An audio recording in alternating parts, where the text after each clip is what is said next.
Hello, MCU fans. Today we're going to take a look at the question at where does Marvel go from here now that Jonathan Majors has been let go by Disney. So what I'm not going to talk about in this video are some of the more sensitive and emotional topics, such as were the charges against Majors the right thing to do in the beginning? Should they have been filed? Should the jury have decided that he's guilty? Should Marvel have let Majors go?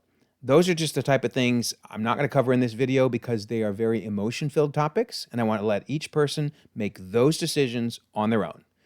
However, what I do want to cover is, now that all of those things have happened, what does Marvel do, right? What do they do with Kang the Conqueror? Will we ever hear the name Kang brought up again in the MCU? Or will it all be just kind of swept under the rug and they move on? So, without further ado, let's dive right in and see what we can find out. Now, don't forget, we do have the December contest running all month long. All you have to do to enter is be a subscriber and leave a comment. One random winner will be announced on a video in early January and can choose from one of the books or steel books above. Best of luck. And don't forget, we do have the new membership option in case you're interested in supporting the channel in that fashion. But any way you support the channel is greatly appreciated, even if it's just subscribing, leaving comments, liking videos, etc. I really do appreciate it. Okay, so the question of the hour is, has Marvel written off the Kang storyline? In fact, did they anticipate that things might not go well in the trial and add some lines in Loki Season 2 to basically be the icing on the cake, the we're done, no more Kang? So let's look at these lines that were added in Loki Season 2 in the finale and see what we might think could happen from here. So you remember they said, I've got these reports on the variants of He Who Remains. Do any of them know we exist yet? Nope. I guess one of them caused a little bit of ruckus on 616 Adjacent Realm, of course referring to Quantumania and the Quantum Realm, but they handled it, so we're all good for now. So it's possible, and I've heard a lot of people comment and say, these lines were put in case things went poorly in the trial, and in case Majors was let go, and that this will be their way of saying, hey, the TVA's got it under control. They hunted down all the Kang variants. They're all either pruned or dead or in prison. Who knows? They don't really tell us, but they're handled. And we will never bring up Kang again. That is one possibility. I, for one, though, don't think that's going to happen. I think there are just too many plot threads out there that have not been resolved, and I just think it would be a very unsatisfying way to end the Kang storyline. So I think they're very likely going to recast. But let's look first, before we talk about that, at some of these dangling plot threads and see what you think. You can tell me, do you think they need to recast, or can they just move on? So there's a couple small questions that have never been answered, like what happened to Victor Timely? I don't think we're ever going to get that answer, but they kind of gave us the answer, I guess you could argue. So in the Sacred Timeline, he didn't get the book, right? The book wasn't sent in the window, the TVA guidebook, and instead he went back to be a candle maker. And then at the TVA headquarters, where there was a variant of Victor Timely, if you remember, we learned that the book, if you zoom in, says that it's written by Ouroboros and Victor Timely. So I kind of like to think, oh, that's cool. Maybe Victor is just hanging out with him in the TVA. And we won't see him again, that's for sure. But that may well be his fate. But for the record, we never did learn. We also never learned, officially, I should say, learned what happened to He Who Remains. Now, my guess is that the assumption is Sylvie still killed him. That wasn't reversed. And then Loki, of course, took over the tree in the loom, which we saw at the end of Loki Season 2. So my guess is he's dead and won't be coming back. But for the record, those are two smaller plot threads that, haven't been resolved. I think the bigger issue is, and I've talked about this in other videos, is the TVA dealing with more than just the 616 universe and its branches? Personally, I think the tree, and I'm not going to go into all the details of why, you can check out my other videos, but I think the tree is just 616 and its branches. So therefore, when I look at this multiversal model, when you look at Paint and Animated and 838, and of course on the right is 616, I think that's Loki's tree. I think all of the branches coming off, all of the what-if branches, etc., that's what Loki's controlling. In fact, speaking of what if, they kind of decorated the tree and the Watcher was watching over it. I think that was an indication that the Loki tree is just 616.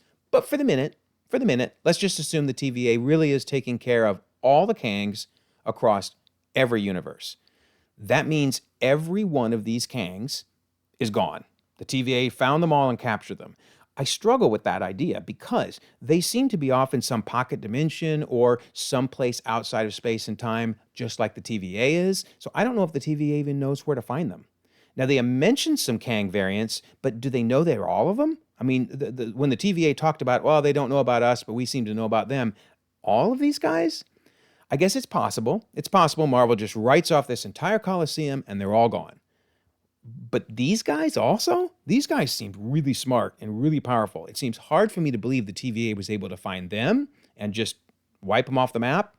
I really struggle with that. But it's possible. It's possible. But I just want to stress that's a pretty big dangling plot thread that they've never said, how this got resolved. Then did the Kang in Quantumania really die?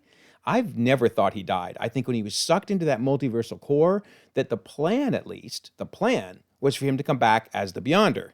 And I'm using this image because I just think it's a cool image. But let's face it, he wasn't going to come back as a Caucasian man with long curly hair. However, I think he was going to come back all powerful and was going to be the reason Battleworld was created. Now, ultimately, you could have had Doctor Doom then stealing his powers if they bring Doom in, which we'll talk more about Doom later. But I just think that was the plan for him. Now, they could go the other direction and say, oh, no, actually he died.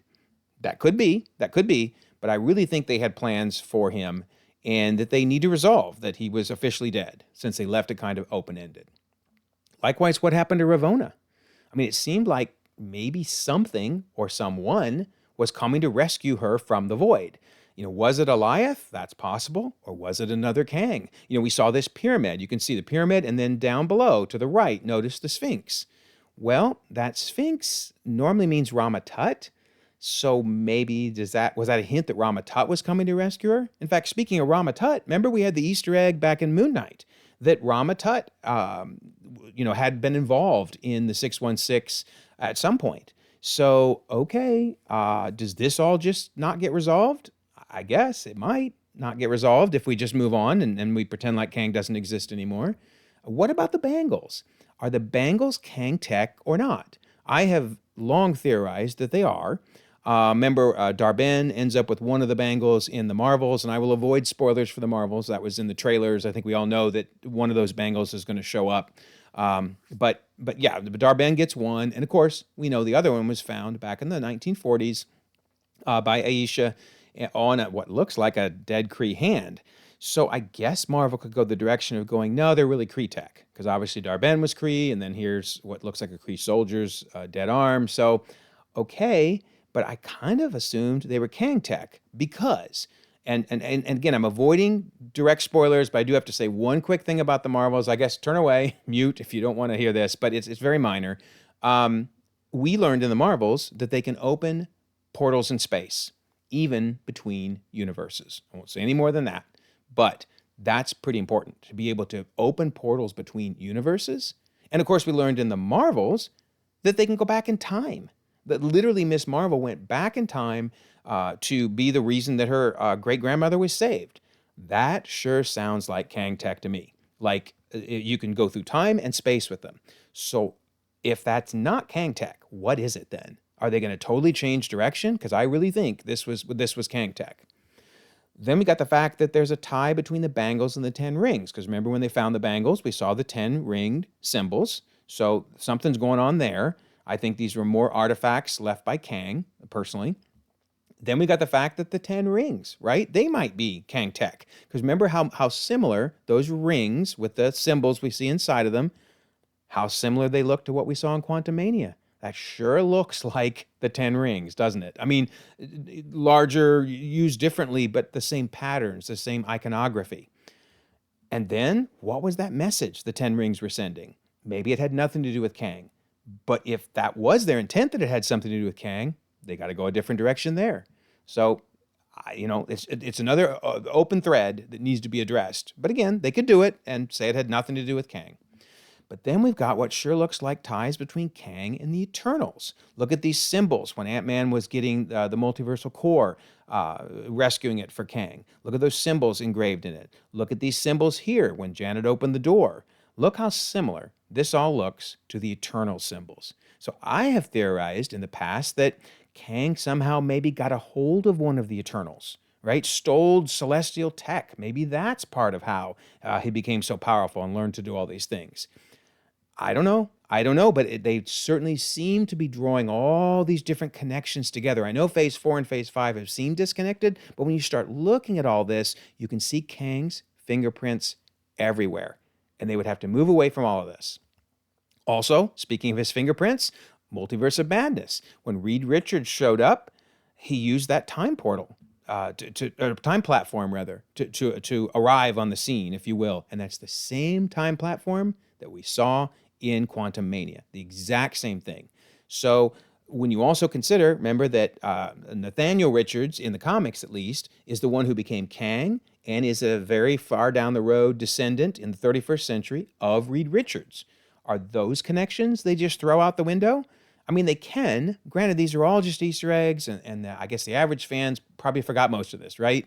But we super fans, we remember this stuff. It's just going to be weird if they move past all this and go, nope, none of this matters. Forget it all. Forget it all.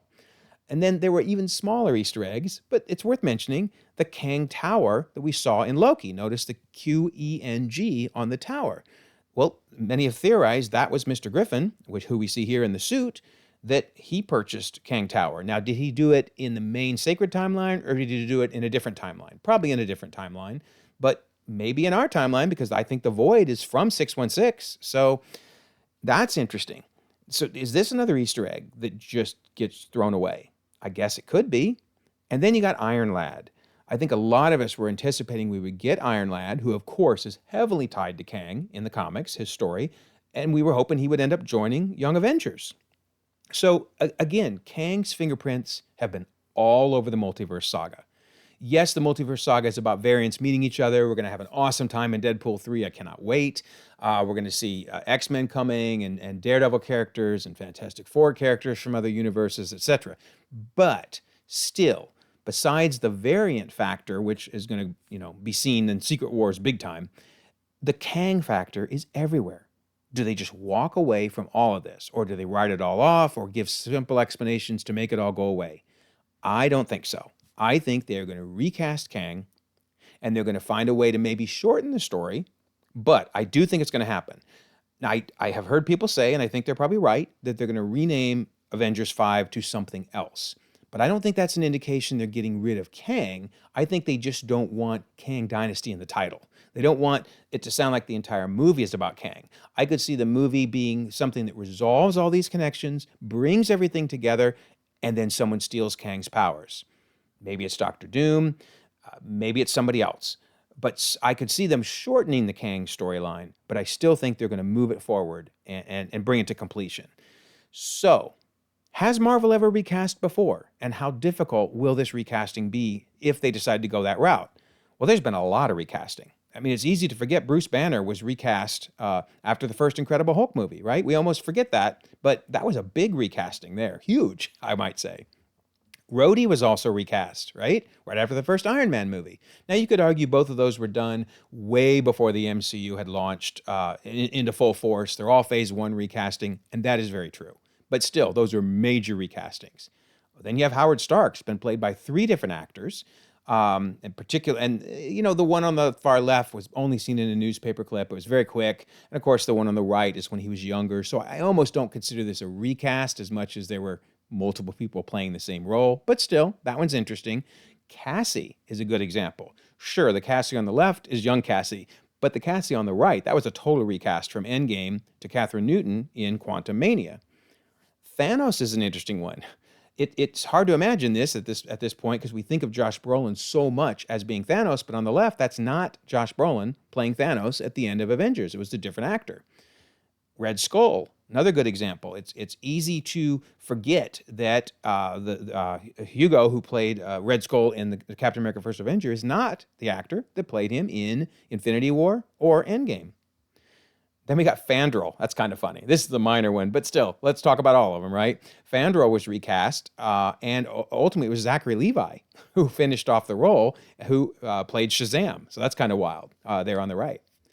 And then we have a ton of recasting, at least voice-wise, in What If, which can be a little weird at times not to hear the regular actors and actresses' voices, but still, This what if episodes have worked, even though there's recasting. And then I think the biggest and most relevant recasting to mention is Harrison Ford taking over from William Hurt, R.I.P. William Hurt. That's a big recasting. I mean, they don't even look like each other that much, although I think they're going to pull it off. And that's a very recent recast happening. So the bottom line is Marvel is willing to recast small roles and huge roles. So if Marvel were to recast, who might they choose? Well, I know my picks. John Boyega is amazing. I would love for him to be given the chance. I know a lot of people have said, hey, dude doesn't want to have anything to do with Disney after what happened with Star Wars, and I can understand if he didn't want to. But he would be perfect, and if they offer him enough money, you never know. He might well be willing to give it a shot.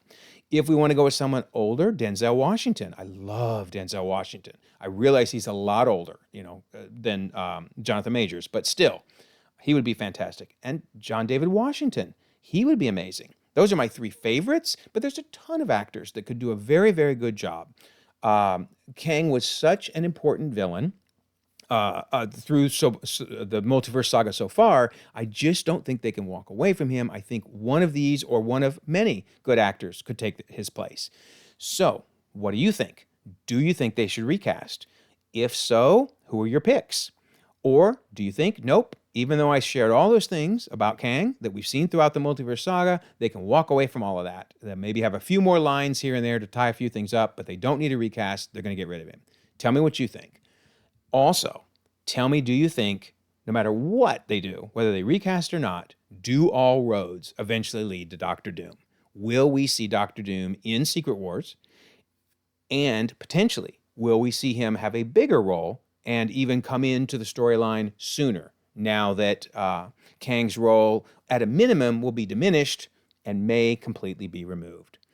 So, let me know what you think. Obviously, again, this is just a very difficult topic because of just the whole situation and everybody in the trial, and everybody has different feelings about the whole situation, but it's been tough. But nonetheless, I'm glad we were able to focus at least on the MCU, because there's a lot Feige has to decide going forward. So don't forget, we do have the December contest.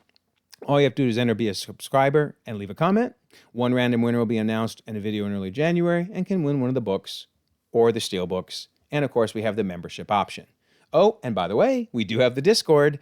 We're talking about everything, including, what a surprise, right? Whether or not we should recast Kang. So if you'd like to be part of the conversation with over 1,000 other members around the globe, we would love to have you. I will leave a pinned comment with this video, and you can join. Also, if you don't mind, like this video, subscribe if you haven't already. You can check out more content, and we'll all continue to enjoy the ever-growing, ever-changing Marvel Cinematic Universe.